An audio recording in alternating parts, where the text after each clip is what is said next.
Hey, it's Jane Career Services, and I'm here to talk about a very important subject with you, the NFL Draft.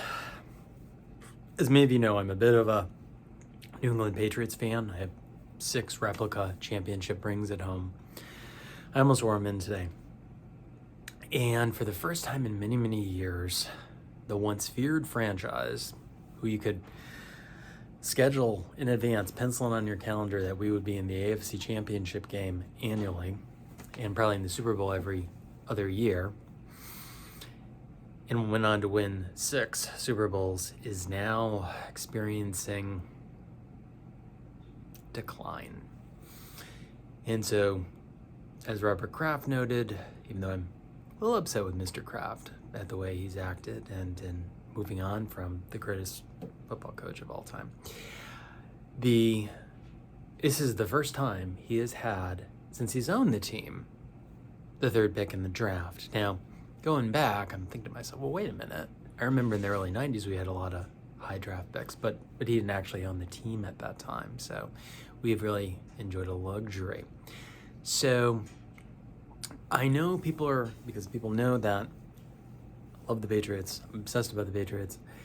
And I've actually been to the NFL draft twice. I was actually there when Peyton Manning got drafted. I've actually met NFL draft guru Mel Kiper Jr.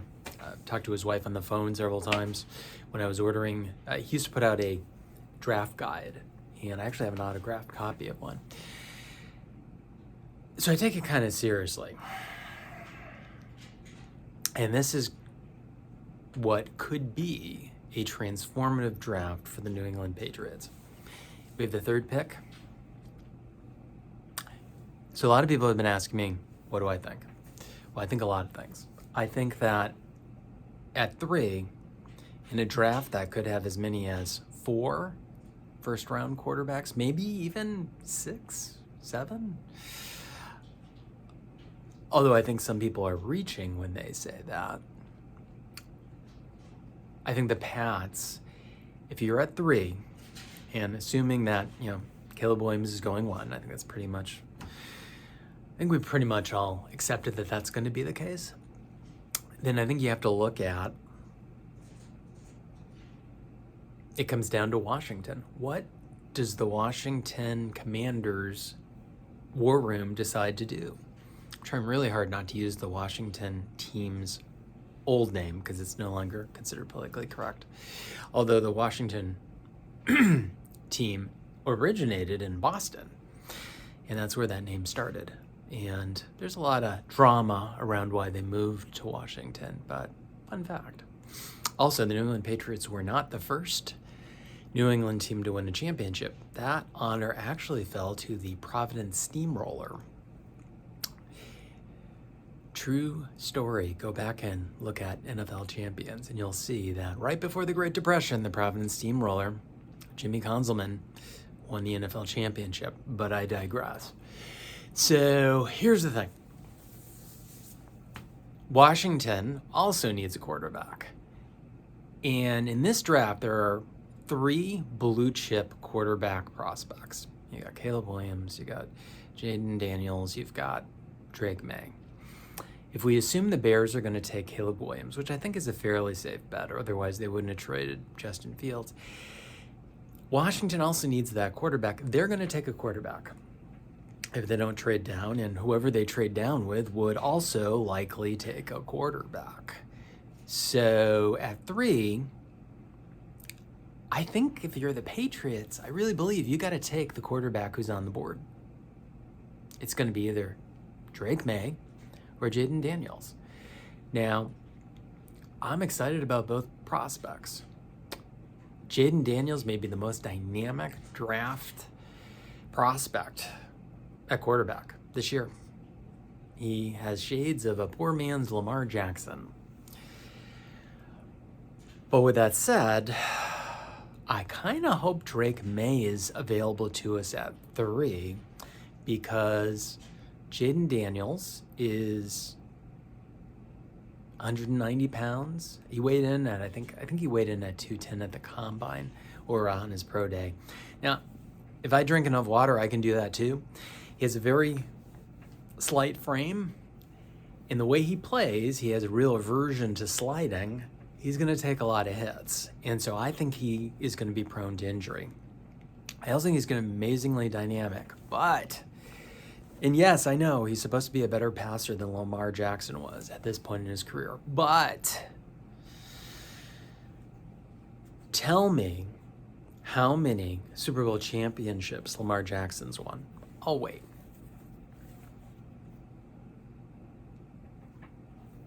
You got that number in your head? Yeah, did you carry the one? Yeah, do the math? Okay, yeah. And that's my point.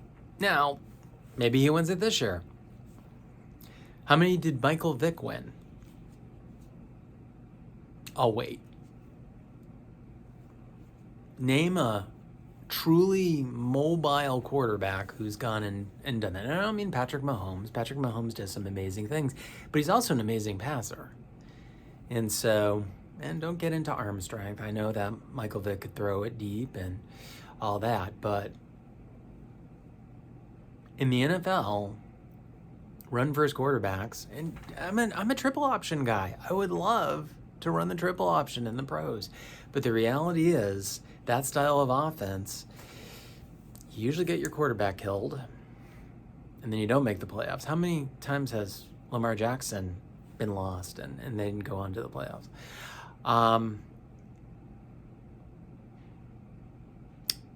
So as dynamic a threat as Jaden Daniels is, I would lean towards Drake May, who, when I see this guy's a leader. This guy has a certain presence when he walks into the room. He's not even fully developed yet. He's played less time. He's got an arm, can throw it through a brick wall.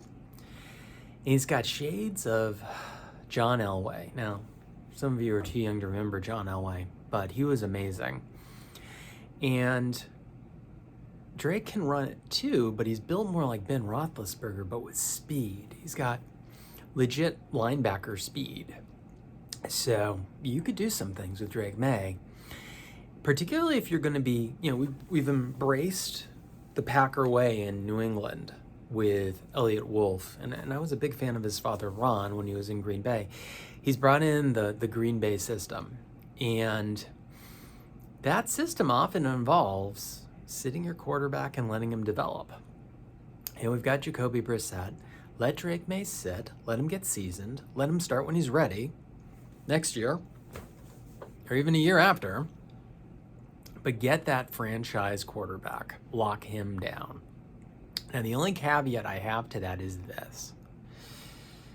If you do not believe in the quarterback who is there at 3, you've reviewed the film. I'm not a scout. I don't pretend to be a scout. I'm just another opinionated middle-aged guy. If in Wolf's evaluation, it's become clear that the quarterback who's available at 3 is not the guy, but just a guy, then make the trade. Now, there are teams purportedly out there who are ready to mortgage the future to get that quarterback. Minnesota's kind of built to win now. If they could get a stud quarterback now, who knows? He would probably take them further than the overrated Kirk Cousins, who to me is just a guy, a game manager at best. So if you don't believe that this is the guy, you got to trade out of it and, take that ransom of picks. And then I'm fine with it. But I'm hoping you get a king's ransom. Otherwise, you gotta take the quarterback, Jaden Daniels or Drake May. You're only gonna get one shot at this. Now, I say that, but part of it is in looking ahead. There really aren't any quarterbacks projected to be available next year who are going to be worthy of this type of investment. And so it's not a question of, I know we're in a slow rebuild and we may very well be a top 5 pick again next year because this is a team that has a lot of problems and we have a new coach who is not going to have Bill Belichick's mutant ability to hide the deficiencies of the team through scheme and coaching. And I hope Gerard Mayo does fantastic. I'm half Portuguese. We like mayo. But, although I don't eat mayo. But I'm vegan, so the egg thing is a little bit of a problem. Plus, heart disease. Anywho, he's still not going to be able to do that. And so if you're taking that long-term rebuild approach, which I think Wolf and company are doing, it's a pretty good likelihood you're going to have a high draft pick next year as well. I mean, we'll be wrong and be back in the playoffs and be back in an AFC championship game, but I don't even know if we're going to make it out of our division.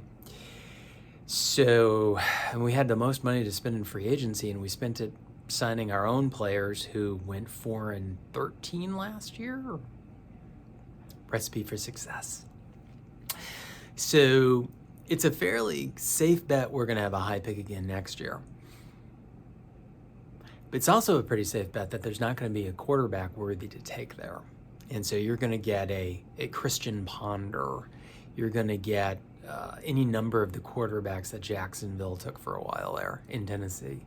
Just guys who aren't going to work out, who you're reaching for. And heaven forbid you reach for them with a high top 5 pick. So if you believe the talent evaluation is there, you have to take the quarterback this year. And we can talk about maybe tomorrow what you're going to do after that, but you got to take the quarterback. Unless you think you're doing the equivalent of, and I love Samantha Ponder. She's a Liberty University alum like me. Samantha Ponder, who I believe is no longer at ESPN, but was with ESPN for many, many years. I'll have to go back and check her bio. But she is famously married to Christian Ponder, who ended up being a reach at quarterback and just never really, forgive me, Samantha, never really went on to do anything. Let's not go and draft that guy. So if you don't believe he's the guy, then you gotta trade the pick and get some value. Trade with Minnesota if they think the guy there is worth it. And then I don't know, maybe you try to get JJ McCarthy, who is I just don't see it because there's not enough body of evidence to go by, right? I mean, he won the national championship at Michigan. He can run it. He's got similar speed to say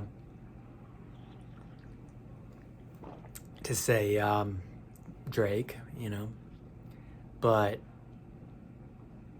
why wasn't he put into positions to really take over games? Is it because Michigan was just so deep? I don't know. I just don't know.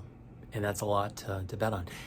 If you can get him later in the first round, all right, we can have that conversation. If you trade with Minnesota, I want 3 first-rounders. So they're 2 this year, 1 next year, and that's not good enough. I want a 3rd, preferably this year. I'll take next year. And then that's probably about right. Maybe you throw in a player as well. But you got to get the king's ransom there. And then we can talk about maybe taking the wide receiver or the tackle. I was going to say this for tomorrow, but I just really believe you got to grab that wide receiver. You got to grab that wide receiver. And it's got to be a burner. He's got to have sub 4.4 speed, or at least 4.45 speed. He's got to be at least 6 something. You got to get a game breaker. You got to get a game changer, because we're not running Erhard Perkins anymore. As much as I love Erhard Perkins, and as much as I want us to continue running Erhard Perkins, unless we're making a dramatic shift to running the triple option, which Bill Belichick always said is not possible because of the speed of cornerbacks at the NFL level, but we're doing so many things with read options, I think we could give it a shot, right? But you got to get a game breaker, particularly if we're going to be running the East Coast, making an allusion to John Gruden's offense when he was the offensive coordinator for the Philadelphia Eagles back in was that the late 90s or the early odds? No, it had to be the late 90s. When he was under head coach Ray Rhodes in Philadelphia. If we're going to be running that more run-focused version of the West Coast offense, which I believe we will, I still think you're going to need that X receiver, and it's got to be someone who can light it up. You need that. And this draft is too deep this year in X receivers. You got to get one. And so, my good friend from college, who I grew up, really best friend from college since I was in college the first time, back when the 49ers were still building their first dynasty, he says you got to go tackle first. And I want to credit him with that. I disagree. I think you can get a tackle. This draft is deep in tackles and receivers. I think you have to take the wide receiver. I think you got to take the wide receiver with your second pick. And don't take that slow guy, the guy who ran the 4.61. Don't take him. We need a burner. The biggest problem this offense has had the last 2-3 years is none of our receivers can separate. Get someone who can separate. You have to. You got to get someone who can separate. I would probably take 2 receivers in this draft because I think it's that important. And because I think your roster is such... There's just not a lot of talent at receiver on this roster other than Pop Douglas, Liberty, LU. That's LU. I'm not flashing gang signals or something else. LU alum, and he's your slot guy. Absolutely. And let's commit to making Pop the slot now because he's the guy. But other than Pop, who's on this roster? Who's worth it? So I'm actually taking 2 wide receivers in this draft, and they gotta be speed guys. They have to be speed guys. So first round, I'm going quarterback. Second round, I'm going wide receiver. If I don't trade up to make sure I get a blue chip X receiver with size, speed, hands, gotta have it. And then third round, let's go tackle. And then fourth round, I'm back on receiver. And let's see what we can find at corner. But, if we're committing to a long-term rebuild, we're going to have high picks again next year.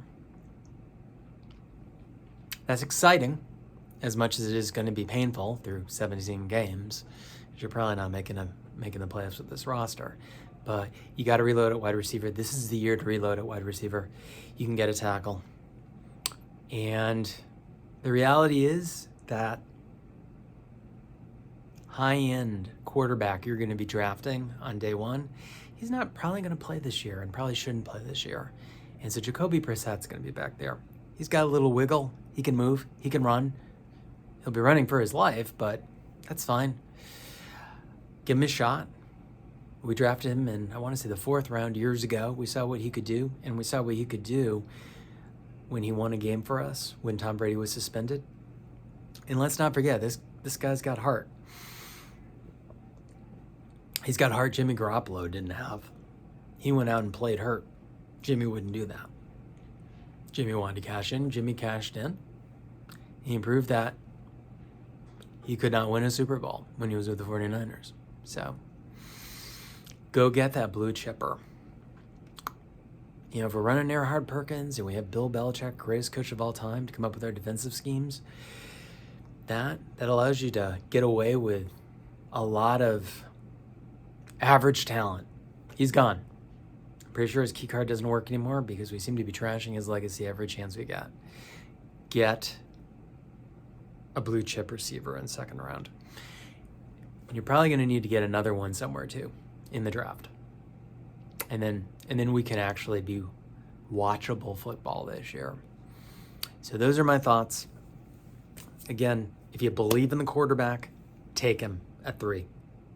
If you don't believe in the quarterback, who's left to you? Trade down for a ransom. Get your wide receivers, your tackles, all that good stuff. But there's really not a choice here. If you believe that the guy at 3 is a guy who can be the guy, you can't wait till next year. Can't wait till next year. Now, I know I'm willing to waste a year of the window to let him sit and develop. The window that quarterbacks have on that first contract, where you've got 5 years where you're not having to pay them that monster salary. But get the talent. If you really believe he's the guy, I can't emphasize this enough, you got to take the quarterback, Jaden or Drake. Thank you. I'll try to share some of my other thoughts throughout this, and happy Draftmas to everyone.